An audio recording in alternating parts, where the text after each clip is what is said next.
નમસ્કાર મિત્રો, આજે આપણે આ વિડીયોમાં સામાજિક વિજ્ઞાન ધોરણ 6 નું નવું પાઠ્યપુસ્તક છે, જેનું પ્રકરણ 1 પૃથ્વી પર સ્થાનોની સ્થિતિ, જે પાઠના આપણે 50 પ્રશ્નો અહીંયા જોઈશું, જે ટાટ માટે મહત્વના રહેશે અને જેને ટેટ 2માં સામાજિક વિજ્ઞાન છે તેને ખૂબ ઉપયોગી વિડીયો રહેવાનો છે. અને તમારા મિત્રો હોય તેમને પણ આ વિડીયોની લિંક મોકલજો, જેના માટે ખૂબ જ ઉપયોગી રહેશે.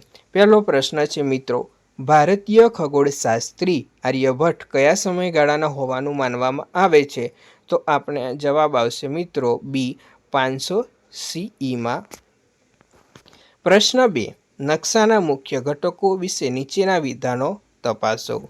પહેલું, નકશામાં અંતર અને દિશા મુખ્ય છે.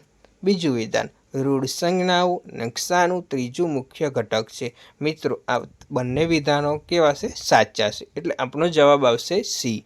નકશાના મુખ્ય 3 ઘટકો છે: અંતર, દિશા અને રૂઢ સંજ્ઞાઓ. પ્રશ્ન નંબર 3, દિશાઓ અને તેમના સંકેતોના યોગ્ય જોડકા પસંદ કરવાના છે. ઉત્તર પૂર્વ માટે મિત્રો NE વપરાય, પછી દક્ષિણ પૂર્વ માટે SE વપરાય છે, ઉત્તર પશ્ચિમ માટે NW આવશે. એટલે આપણો એ સાચો જવાબ રહેશે. પ્રશ્ન નંબર 4, જો નકશા પર પ્રમાણ માપ 1 સેમી બરાબર 500 મીટર હોય, એટલે કે 1 સેમી નકશામાં દોરેલું હોય, તો એનું વાસ્તવિક અંતર જમીન પર 500 મીટર હોય, તો 2.5 સેમી કેટલું વાસ્તવિક અંતર દર્શાવે? તો આપણે મિત્રો 2.5 ગુણ્યા 500 મીટર કરીશું, એટલે સાચો જવાબ મળી જશે. 1250 જેટલું થાય છે. એટલે આપણો બી સાચો જવાબ આવશે, 1250 મીટર. પ્રશ્ન નંબર 5, પૃથ્વીના આકાર વિશે નીચેના વિધાનો ચકાસવાના છે. પહેલું વિધાન છે, પૃથ્વી સંપૂર્ણ ગોળાકાર છે. ના મિત્રો, આ તો વિધાન ખોટું છે. પૃથ્વીનો આકાર નારંગી જેવો છે. બીજું વિધાન, પૃથ્વી ધ્રુવો પરથી થોડી ચપટી છે. આ વિધાન સાચું છે. એટલે વિધાન 2 એટલું સાચું રહેશે. એટલે બી સાચો જવાબ આવશે મિત્રો.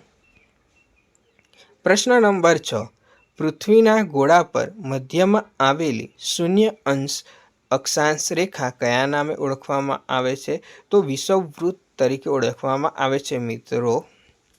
પ્રશ્ન નંબર 7, રૂઢ સંજ્ઞાઓ અને તેમના અર્થના યોગ્ય જોડકા જોડવાના છે.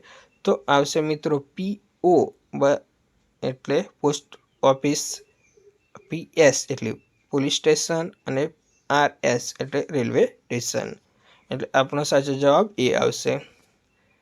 પ્રશ્ન નંબર 8, મુખ્ય રેખાંશ વૃત્ત 0 રેખાંશ કયા દેશના ગ્રીનિચ શહેરમાંથી પસાર થાય છે? તો સાચો જવાબ આવશે મિત્રો ઇંગ્લેન્ડનું જે ગ્રીનિચ શહેર છે ત્યાંથી પસાર થાય છે.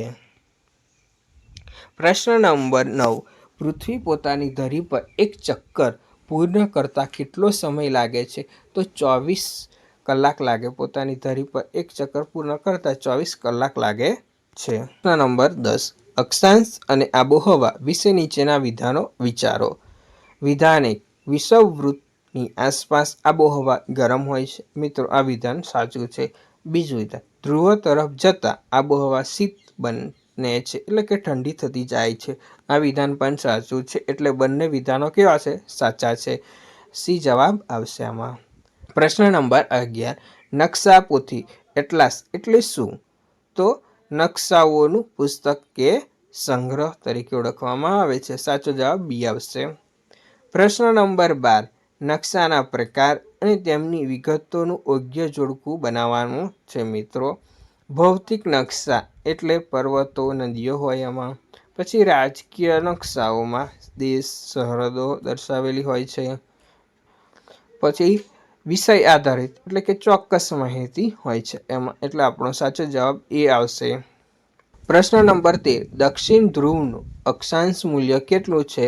તો 90° દક્ષિણ. સી જવાબ આવશે. 14મો પ્રશ્ન, રેખાંશ વિશે નીચેના વિધાનો તપાસો. વિધાન 1, રેખાંશ અર્ધવર્તુળ છે જે ધ્રુવોને જોડે છે. મિત્રો, આ વિધાન કેવું છે? સત્ય છે. પછી વિધાન 2, 180° પશ્ચિમ રેખાંશ અને 180 પૂર્વ રેખાંશ અલગ અલગ રેખાઓ છે. તો આ વિધાન કેવું છે મિત્રો? અસત્ય છે. તો આપણો સાચો જવાબ આવશે મિત્રો એ. સાચો જવાબ આવશે. વિધાન એક સત્ય અને બીજું કેવું છે? અસત્ય છે. પ્રશ્ન નંબર 15. ભારતીય પ્રમાણ સમય ગ્રીનિચ સમય કરતાં કેટલો આગળ છે? તો મિત્રો સાચો જવાબ આવશે બી. 5 કલાક અને 30 મિનિટ આગળ છે. 16મો પ્રશ્ન. પ્રાચીન ભારતીય શહેરો અને તેના આધુનિક નામ જોડવાના છે. તો મિત્રો આમાં જવાબ આવશે એ. ઉજ્જૈની જે ઉજ્જૈન તરીકે ઓળખાય છે અત્યારે, મહેશ્મતી જે મહેશ્વર અને રોહતક. 17મો પ્રશ્ન. 1500 વર્ષ પહેલા ઉજ્જૈનમાં રહીને સંશોધન કરનાર પ્રખ્યાત ખગોળશાસ્ત્રી કોણ હતા? તો મિત્રો જવાબ આવશે બી. વહાર મિહિર. 18મો પ્રશ્ન. આંતરરાષ્ટ્રીય દિનાંતર રેખા વિશે નીચેના વિધાનો વિચારો. તો વિધાન 1. આ રેખા 180 રેખાંશ પર આવેલી છે. વિધાન 2. આ રેખા ઓળંગતા તારીખવાર બદલાય છે. તો મિત્રો આ બંને વિધાનો સાચા છે. પ્રશ્ન નંબર 19. પૃથ્વી પર કુલ કેટલા સમય ક્ષેત્રો એટલે કે ટાઈમ ઝોન છે? તો મિત્રો જવાબ આવશે 24. પ્રશ્ન નંબર 20. દેશો અને તેમના ટાઈમ ઝોનની સંખ્યા આપેલી છે એને જોડવાની છે. રશિયા, તો જવાબ આવશે રશિયામાં ટાઈમ ઝોન 11 છે. યુએસમાં કેટલા છે? 6 ટાઈમ ઝોન. અને ભારતમાં ફક્ત 1 ટાઈમ ઝોન છે. એટલે આપણો સાચો જવાબ એ આવશે મિત્રો. 21મો પ્રશ્ન. પૃથ્વી દર કલાકે કેટલા અંશ ડિગ્રી રેખાંશ ફરે છે? તો દર કલાકે 15 ડિગ્રી રેખાંશ ફરે છે મિત્રો. એટલે સાચો જવાબ બી આવશે. પ્રશ્ન નંબર 22. ભારતના ભૌગોલિક વિસ્તાર વિશે નીચેના વિધાનો વિચારો. પહેલું વિધાન. ભારત 8 ઉત્તર અક્ષાંશથી 37 ઉત્તર અક્ષાંશ સુધી વિસ્તરેલો છે. આ વિધાન સાચું છે. બીજું વિધાન. ભારત 68 પૂર્વ રેખાંશથી 97 પૂર્વ રેખાંશ સુધી વિસ્તરેલો છે. આ પણ વિધાન સાચું છે. એટલે બંને વિધાનો સાચા છે. પ્રશ્ન નંબર 23. કયા વર્ષમાં આંતરરાષ્ટ્રીય સ્તરે લંડનના ગ્રીનિચને મુખ્ય રેખાંશ તરીકે માન્યતા અપાઈ હતી? તો 1884. પ્રશ્ન નંબર 24. સ્થળ અને તેના અંદાજિત રેખાંશનો યોગ્ય જોડકા જોડવાના છે. ન્યુયોર્કમાં આવશે મિત્રો 74 પશ્ચિમ રેખાંશ. પછી દિલ્હી 77 પૂર્વ રેખાંશ અને ટોક્યો 140 પૂર્વ રેખાંશ. એટલે આપણો સાચો જવાબ એ આવશે મિત્રો. 25મા નંબરનો પ્રશ્ન. જો તમે આંતરરાષ્ટ્રીય દિનાંતર રેખા પશ્ચિમ તરફથી ઓળંગો તો શું ફેરફાર થશે? તો 1 દિવસ ઉમેરવો પડશે. પશ્ચિમ તરફથી ઓળંગતા 1 દિવસ ઉમેરવો પડે મિત્રો. જો રવિવાર હોય તો સોમવાર થાય. પ્રશ્ન નંબર 26. ગ્રીડ વિશે નીચેના વિધાનો વિચારવાના છે. 1. અક્ષાંશ અને રેખાઓ મળીને પૃથ્વી પર એક જાળી બનાવે. આ વિધાન સાચું છે. બીજું. આ જાળીની મદદથી કોઈ ચોક્કસ સ્થળનું સ્થાન જાણી શકાય છે. આ પણ વિધાન સાચું છે. એટલે બંને વિધાનો સાચા છે. પ્રશ્ન નંબર 27. પૃથ્વીના ગોળાને કઈ દિશામાં ફેરવાથી સવાર, મધ્યાહન અને સાંજનો અનુભવ થાય છે? તો પૂર્વ તરફ. પૃથ્વી પશ્ચિમથી પૂર્વ તરફ ફરે છે મિત્રો. પ્રશ્ન નંબર 28. નકશામાં સીમાઓ દર્શાવવાની રૂઢ સંજ્ઞાઓ ઓળખો. આંતરરાષ્ટ્રીય સીમા જે આપને ટપકા અને લીટી જે જાડી હોય થોડી. પછી રાજ્ય સીમા માટે માત્ર આપણે રાજ્ય સીમા માટે ટપકા અને લીટી પણ એ થોડી પાતળી હોય આંતરરાષ્ટ્રીય કરતાં. અને જિલ્લા સીમા માટે માત્ર ટપકા હોય છે, એટલે સાચો જવાબ એ આવશે મિત્રો. નકશામાં વાદળી રંગનો વિસ્તાર સામાન્ય રીતે શું દર્શાવે છે? તો જળાશયો પાણી દર્શાવે છે. 30 નંબરનો પ્રશ્ન, ઉજ્જૈન વિશે નીચેના વિધાનો વિચારો. વિધાન 1, ઉજ્જૈન સદીઓથી ખગોળશાસ્ત્રનું પ્રતિષ્ઠિત કેન્દ્ર રહ્યું છે. આ વિધાન સાચું છે. પછી બીજું, શૂન્ય અને ગ્રીનિચ રેખા જેવી ગણતરીમાં ઉજ્જૈનની રેખા મુખ્ય સંદર્ભ હતી. આ વિધાન પણ સાચું છે. પૃથ્વીના ગોળા પર વિષુવવૃત્ત પૃથ્વીને કયા બે ભાગોમાં વહેંચે છે? તો ઉત્તર ગોળાર્ધ અને દક્ષિણ ગોળાર્ધ. એટલે સાચો જવાબ આવશે મિત્રો બી સાચો જવાબ. ભૌગોલિક શબ્દો અને તેમનો અર્થ જોડવાના છે. અક્ષાંશ એટલે સમાંતર વર્તુળ. પછી બીજું, રેખાંશ એટલે કે ઊભી મધ્યમ રેખાઓ. પછી વિષુવવૃત્ત એટલે સૌથી મોટું અક્ષાંશ વૃત્ત, કારણ કે વચ્ચોવચ્ચ આવેલું છે પૃથ્વીની આડી રેખા, એટલે એ સૌથી મોટું અક્ષાંશ વૃત્ત છે મિત્રો. એટલે સાચો જવાબ આવશે એ. પૃથ્વીની સપાટી સમતલ નથી તે સમજાવવા પાઠમાં કયું ઉદાહરણ અપાયું છે?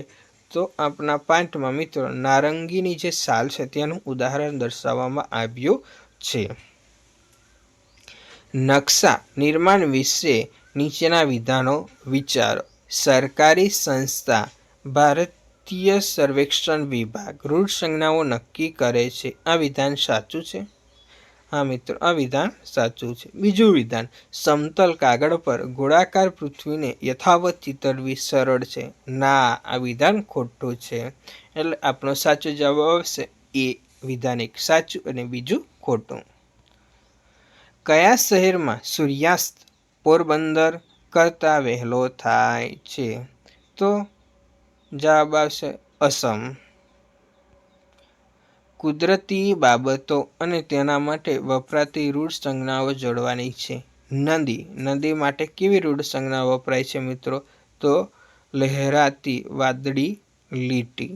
પછી પર્વત માટે ઊંચા ટેકરા જેવી એક આકૃતિ દોરવામાં આવે છે, અને જંગલ માટે લીલા વૃક્ષોની સંજ્ઞા દોરવામાં આવે છે. એ સાચો જવાબ છે. પૃથ્વીના ગોળા પર સૌથી મોટું અક્ષાંશ વૃત્ત કયું છે? તો વિષુવવૃત્ત એ સૌથી મોટું અક્ષાંશ વૃત્ત છે. સમયની ગણતરી વિશે નીચેના વિધાનો વિચારો. પહેલું, પૂર્વ તરફ જતાં સ્થાનિક સમય વધે છે અને પશ્ચિમ તરફ જતાં સ્થાનિક સમય ઘટે છે. તો મિત્રો આ બંને વિધાનો કેવા છે? સાચા છે. સ્થાનિક સમય અને પ્રમાણ સમય વચ્ચેનો તફાવતનું મુખ્ય કારણ શું છે? તો રેખાંશનો તફાવત. રેખાંશના અંશ અને તેના નામ જોડવાના છે. 0 રેખાંશ એટલે ગ્રીનિચ રેખા. 180 રેખાંશ એટલે આંતરરાષ્ટ્રીય દિનાંતર રેખા આવશે મિત્રો. અને 0 અક્ષાંશ એટલે વિષુવવૃત્ત, જે વચ્ચોવચ્ચ પૃથ્વીની વચ્ચોવચ્ચ આવેલું છે એ વિષુવવૃત્ત. નકશામાં ઉત્તર દિશા દર્શાવવા માટે કયા અક્ષરનો ઉપયોગ થાય છે? એન. નોર્થ. ઉત્તર એટલે નોર્થનો એનનો ઉપયોગ કરવામાં આવે છે. રેખાંશના મૂલ્યો વિશે વિધાનો તપાસો. પહેલું, પૂર્વ માટે પૂ ટૂંકમાં વપરાય છે અને પશ્ચિમ માટે પ લખાય. આ બંને વિધાન સાચું છે. બીજું વિધાન, દિલ્હી 77 પૂર્વ રેખાંશ પર આવેલું છે. આ વિધાન પણ સાચું છે. બંને વિધાનો કેવા છે મિત્રો? સાચા છે. એટલે એ ઓપ્શન સાચો છે. નકશામાં કર્બસ્થાન માટે કઈ રૂઢ સંજ્ઞા વપરાય છે? તો ઊભી લીટીવાળી આકૃતિ પથ્થર જેવી હોય છે તેનો ઉપયોગ થાય છે. કયા સાધન વડે દિશા જાણી શકાય છે? તો હોકા યંત્ર દ્વારા આપણે મિત્રો દિશા જાણી શકીએ છીએ. 45મા નંબરનો પ્રશ્ન, પૃથ્વી પર કુલ કેટલા અક્ષાંશ વૃત્તો આવેલા છે? તો મિત્રો 181 અક્ષાંશ વૃત્તો આવેલા છે. નકશાના ઘટક અને તેની જરૂરિયાત જોડો.